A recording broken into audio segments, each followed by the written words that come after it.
Toxic, doomed, yaoi. What is up, guys? It is your designated home skillet biscuit Terra Terrific back again with another speed paint video. How you doing? Hope you're doing good. It's been a little while, but not too long. There's been a little uptick in subscribers because I posted a short of a animatic that you're going to be watching me draw today. So I don't know how many of those guys actually watch longer YouTube videos, but if any of them are over here, hello, welcome, glad to have you.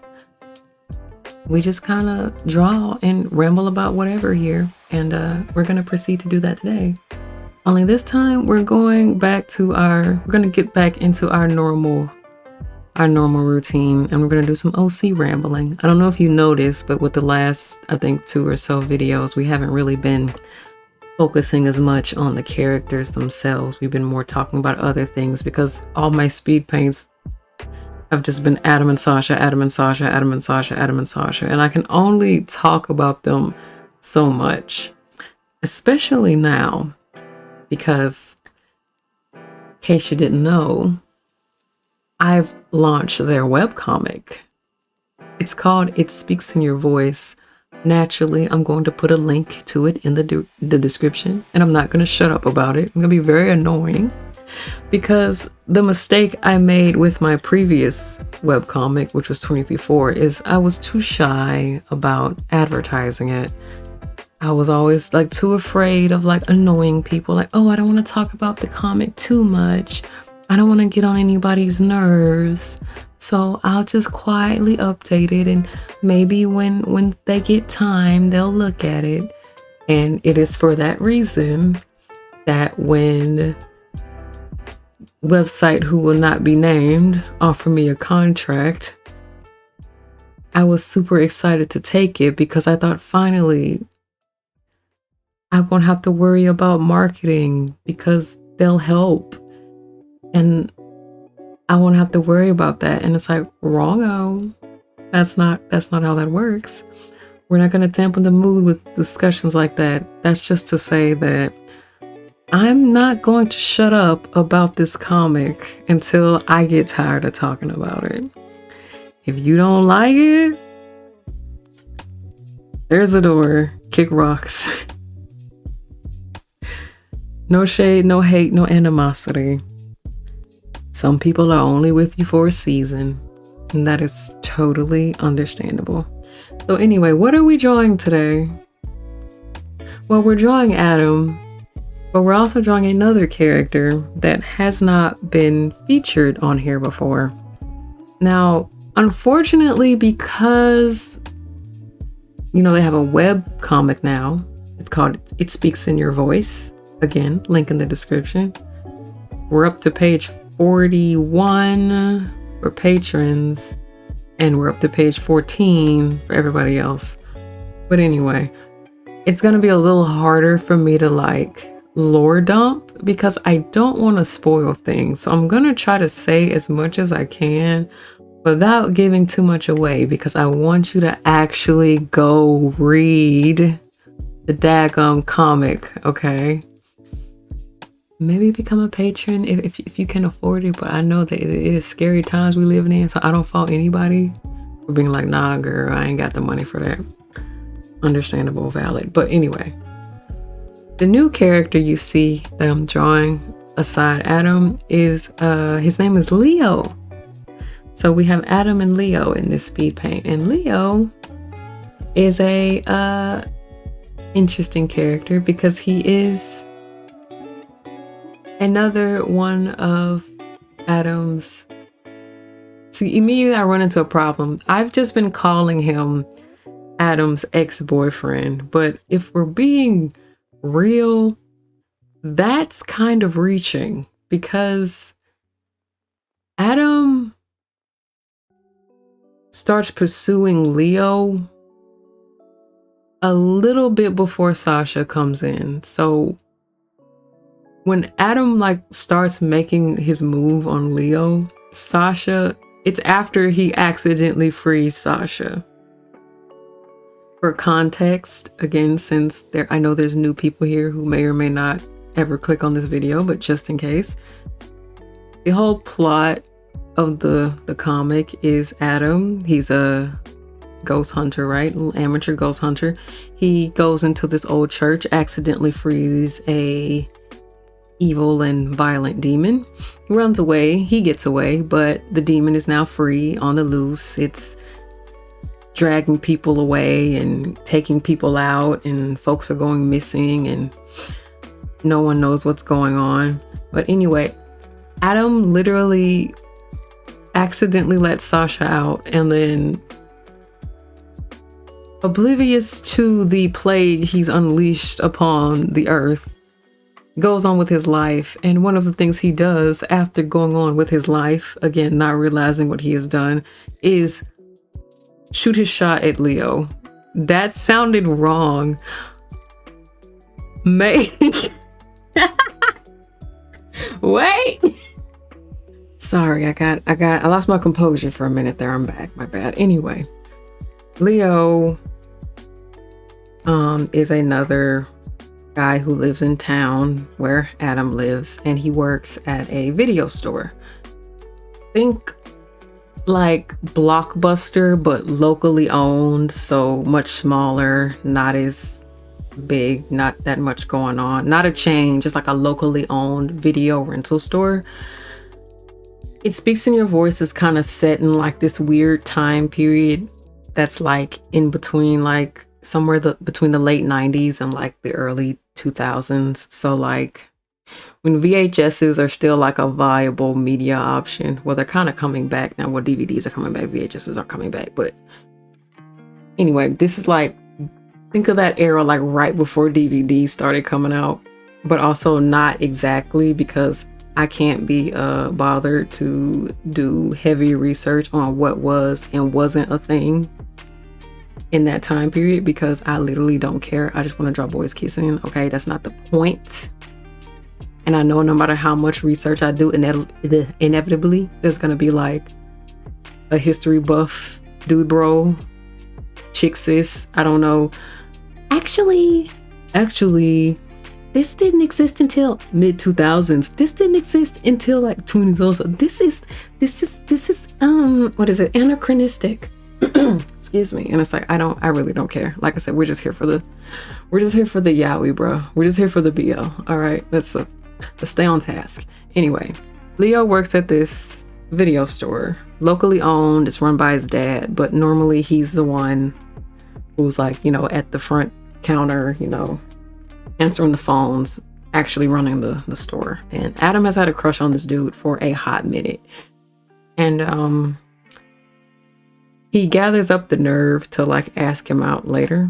But leading up to that point, like Leo is like well aware that Adam likes him, and then proceeds to like kind of troll him about it.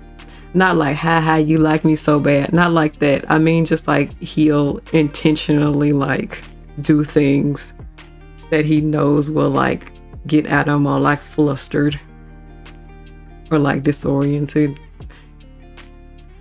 because he thinks it's funny. He likes Adam, but he also thinks it's funny. He likes to pick on him. And there's like a bit of a gap in like their ages too, because Adam's like 24 and Leo is 30. So he's kind of like, bro, this dude is a dork. He's a cute dork, but man, he's a dork. I am finna harass the frick out of him. But yeah. So like in town, Leo is kind of like, the town that Adam lives in, it's a bit bigger. It's not quite a small town, but it's not a big town either. It's like just small enough to where word gets around. A lot of people know each other, but just big enough to where you can kind of keep to yourself and kind of stay out of sight and out of mind. But Leo is fairly well known around town, at least by people who frequent the video store, because he's like I'm pretty sure there's more video stores in town, but his is probably like the best one, or the one with the most selections. So like people know him and they think fairly fondly of him. Like no one hates him or anything like that, but he's not like, you know, oh my gosh, Leo, everybody loves him. He's not like that, but it's like pretty much everybody know who Leo is if they rent movies. You go, oh, you know that guy at the guy that run the video shop. Oh, that one with all them tattoos. Yeah, him. It's like he's like one of them. Like people know him. And a thing about Leo is that he travels a lot. His little quirk around town is that his video store is like almost, I'm gonna say it's always closed, but it's like there are a lot of times out of the year where it's just like not open because he's always traveling. Like he goes like around the world to different places doing like various things. Like you could call it like thrill seeking. Like, oh, where's Leo? Oh, he went to climb Mount Everest. And it's like, what? It's like, yeah. Okay. And then he comes back, bro, how was Everest? Like, man, it was rough. I almost died. It was cool though. And then he's gone again. Where's Leo? Oh, he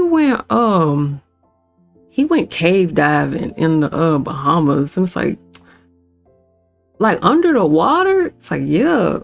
What? Then he gets back. It's like, oh, Leo, how was the cave diving thing? Saw some caves. It was cool. Anyway.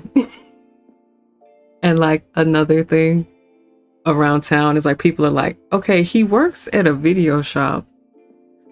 That's all he seems to do. How can he afford to take all these trips and go do all these like outlandish and oftentimes expensive things? And it's like the rumor around the city, around the town, is that the video shop is a front for something illegal, something nefarious. Maybe the distribution of illegal substances, maybe not. Nobody knows, but that's the running theory. But if you ask Leo directly, like, bro, where you get all this money to do all this stuff? And he'll just be like, oh, I like to go to the casino a lot and I'm really good at gambling and I take my winnings and I go on trips. Like that's his explanation. And it's like, some people believe it, some people don't.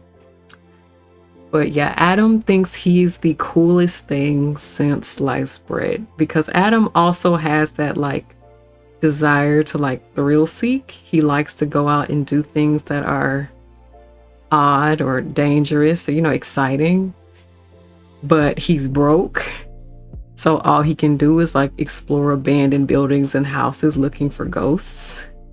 So he looks up to Leo a lot, and it also helps that he finds him handsome. So he has this huge crush on this dude, and he finally gathers up the nerve to ask him out. And he says yes. I'll spoil a little bit of the comic. I won't go no farther than what happens after that. He does say yes, but unfortunately, Adam could have benefited from asking him a bit sooner. Because Sasha's not gonna just sit there and let that happen easily. But if we're being honest, even if Adam had done this earlier and they had started dating, it wouldn't have been the ideal relationship.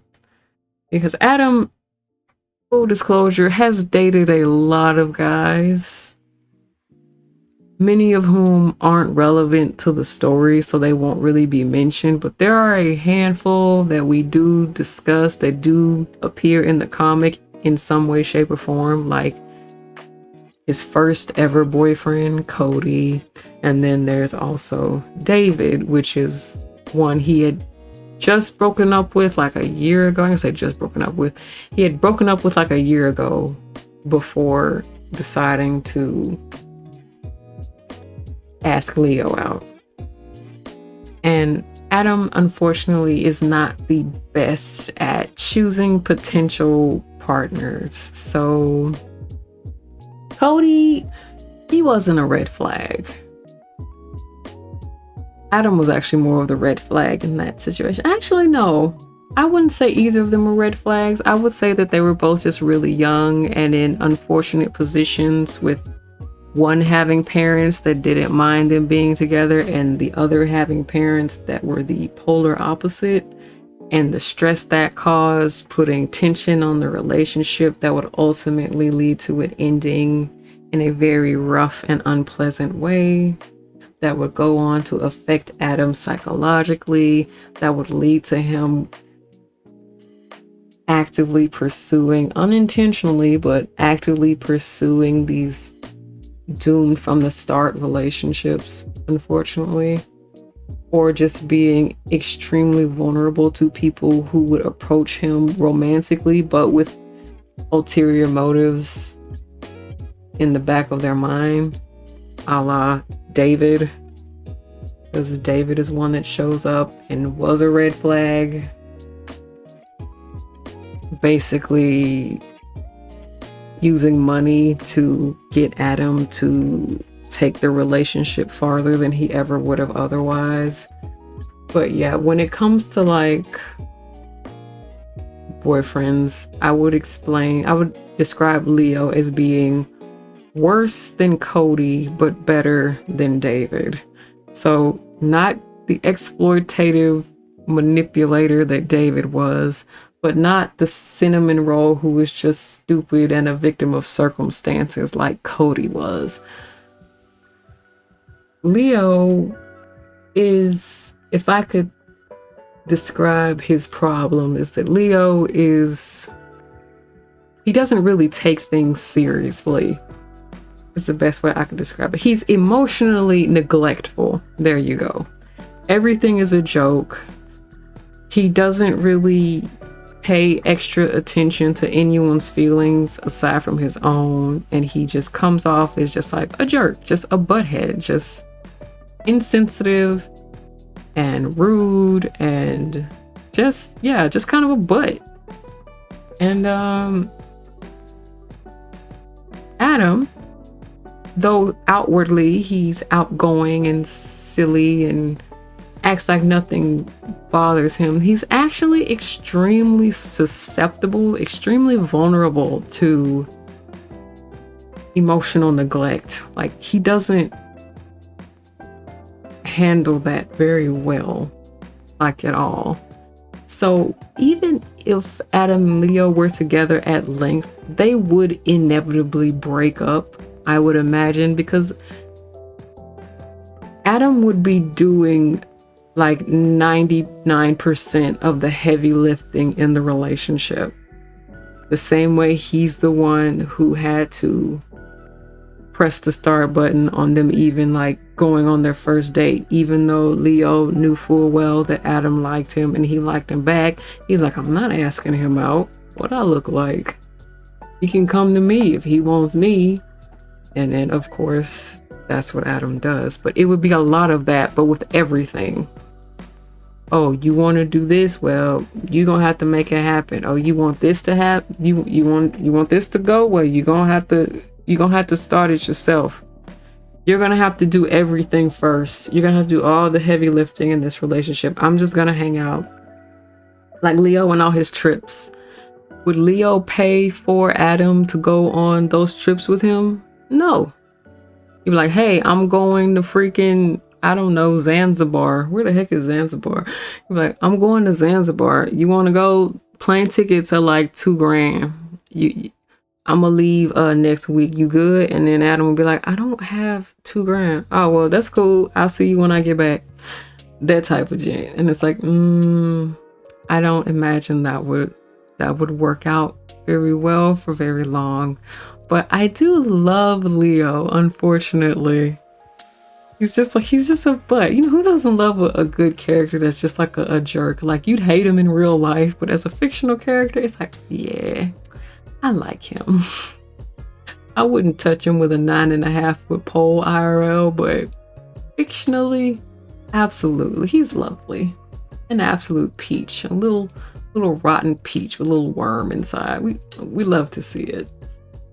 And also, like, I don't know. I mean, I did create him, so I technically know his backstory, but I don't know. I just have a theory that maybe Leo's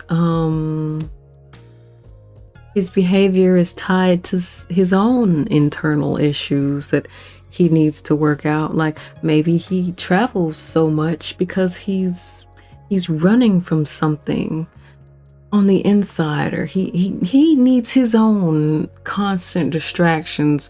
There's a reason he seeks those thrills, and that's why he's so like emotionally unavailable most of the time, because maybe I don't know, maybe what if maybe he himself was at some point in a position where caring worked against him, was to his detriment. So maybe he's adopted this blasé, I don't care, whatever, I'm gonna do what I want, I'm gonna get mine, hope you get yours type attitude to protect himself from being hurt again. Now that wouldn't be Adam's problem. Whatever he potentially had going on, Adam had nothing to do with, so he wouldn't have a right to, you know, put that baggage onto him. But yeah, it would inevitably be two people with issues they need to work out, incapable of being together in the most effective way because they have issues that they haven't worked out but within themselves. Basically, they both need therapy and neither of them have gotten therapy. So yeah, didn't work. Probably wouldn't work. But I was talking about doomed toxic yaoi at the beginning. Well, it's like, I do believe that if Leo did not have his issues and Adam did not have his issues, that they would be a very good couple. And that's what's tragic about it. I like to believe that if things were allowed to progress, maybe they would bring out the best in each other. It would probably be like after a breakup and a reunion, like a breaking up and getting back together. But I do believe that with enough time, if they had been given enough time, can't see Sasha allowing that in any timeline, but if they had been given time, I do believe that they could have gone on to be a very good couple, a very cute, successful little couple. They would have worked well with each other. But unfortunately, it just wasn't meant to be, probably. You should still go read the comic, even though I'm kind of still spoiling things a little bit. Leo hasn't even been introduced in the comic yet, but at the time of making this video, he won't be in the update that's scheduled for January, unless I do a double update, which I probably won't. But he should be in the February update. Man, I think he is cute. That is a cute man. I was kind of worried when I first made him. I'm like, gosh. I used to like have like beef with characters that have like the little shaved head thing going on. But now that I have a character with it, I'm like, oh no, it's fine. I like it. It's cute. But yeah, I like his design. I'm trying to remember what it was based off of or what inspired it. He kind of just looks like Skrillex, like old school Skrillex. You remember he put some glasses on him, he'd have old school Skrillex. But no. I like his design though.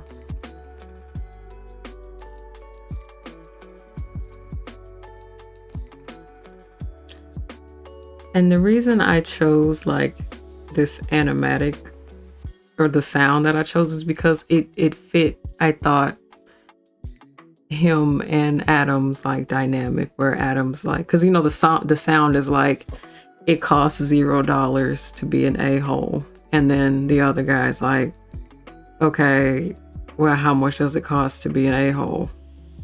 And the other guy can't answer, and it was like, it's free, so I can be an a-hole. Cool, there's no consequences.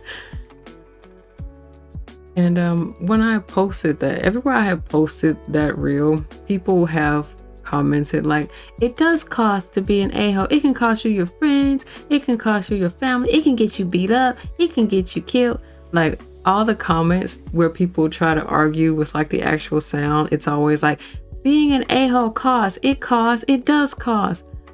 And me, Tara Terrific, would like to offer a counter argument. Not really a counter argument, I'm just talking at this point. They're like, oh, being a jerk costs. I would argue that being nice can cost you as well. Because being nice to the wrong person can hurt you the same way being rude to the wrong person can hurt you. You can open yourself up to somebody trying to take advantage of you because they mistake your kindness for weakness. So basically, interacting with people at all is a risk. That's why I don't go outside. I'm just saying. I'm kidding. Mostly. But yeah, this animatic was, I would argue, it wasn't super hard to make. Didn't involve that many pictures. I was a little hesitant to do it because it was of, you know, Adam is familiar at this point, so I feel, where people who follow me are used to seeing him. But Leo was brand new, so I felt kind of weird because like back in the day when I used to make or introduce new characters, I would introduce them.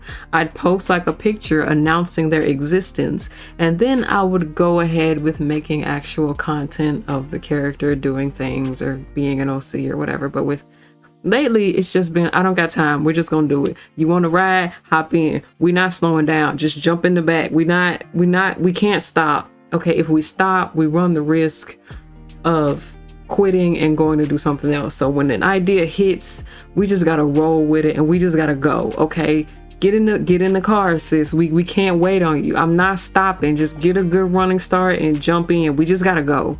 And that's kind of what this short ended up being, this short reel, TikTok, whatever it ended up being. And I'm honestly kind of glad that I did it that way, because I mean, it seemed to have performed well everywhere I uploaded it. People seem to like it. I would say that, like, I feel like just Adam and Sasha's story in general has just been one of those hit the ground type running, hit the ground running type of things. Cause I just, maybe it's come with age, but it's just like, I don't, it's not that I don't care about, like, I love creating characters and I love for people to like, I want people to like my characters as much as I like my characters, if that makes sense. Like, I want to share them with other people. I love doing that. I like getting other people's insights. I like people, like, just, I like having the discussions. It's fun. Okay.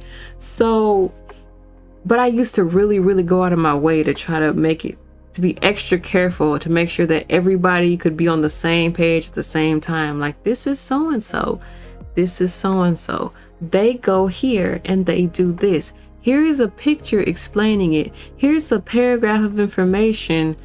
I can't talk today. Like, putting it in order. Okay. Here's a timeline. Here's lore snippets. Here's all this. Just trying to make here's my toy house. Just trying to make everything super easy to digest and easy to find. So if anybody is even slightly interested in my characters, they have a plethora of information immediately at their disposal, so they can research and get over here. And it's like, girl, what are you talking about?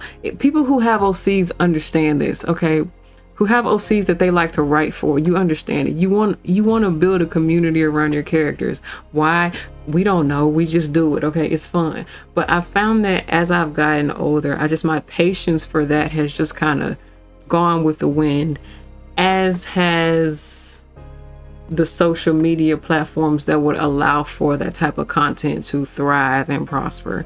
Everything is always quick, fast, and in a hurry now. You don't have time to, like, if you don't catch people's attention right then and there and keep them engaged, algorithms across whatever platform, don't matter, you name it, it's going to throw your stuff in the bin. It doesn't matter if the person's following you, it doesn't matter if the person is subscribed to you. A small percentage of the people subscribe to me on YouTube right now, because we hit 13K, which is crazy. I bet you like 1% of them will actually see this video like in their like subscription thing, and everybody else, it'll pop up in their recommended, and if they click it, YouTube will continue to show it to other people. Just social media is very unforgiving. You have to do everything quick, fast, and right then. I'm going off on a tangent, I apologize, but I'm just trying to say that, like, with that having been a thing, and where slowing down to try to explain things actually works to your detriment, I've kind of just been like, whatever, I'm just gonna do it. We a party of one right now. Like I said, get in the car. We just rolling. I can't. I don't have the time or the energy to figure out the best way to navigate the internet in its current form, to get information out in a clear and concise manner where I explain these characters and stuff. It's just, come on, you like that picture, hit that follow button, I might draw another one. Or you like that reel, hit that follow button, we might do some more. Just come on, just get in the car, watch the video, get in the car, let's go, come on, get in the car. But just like that, look, we're already out of time. This video was pretty much done. I don't have any more art to show you. So I hope you enjoyed this bit of aimless rambling that seemed to get more and more chaotic as the video went on. You can tell, like, at the beginning I was all calm and chill, and then at the end it was like anyway. But see, this is the type of vibe you can expect from me. This is just what we do. So thank you all so much for watching. I hope you enjoyed the video. Like, comment, subscribe. I don't really have a prompt for you to help you comment at the end. I don't know if you made it this far. Comment like,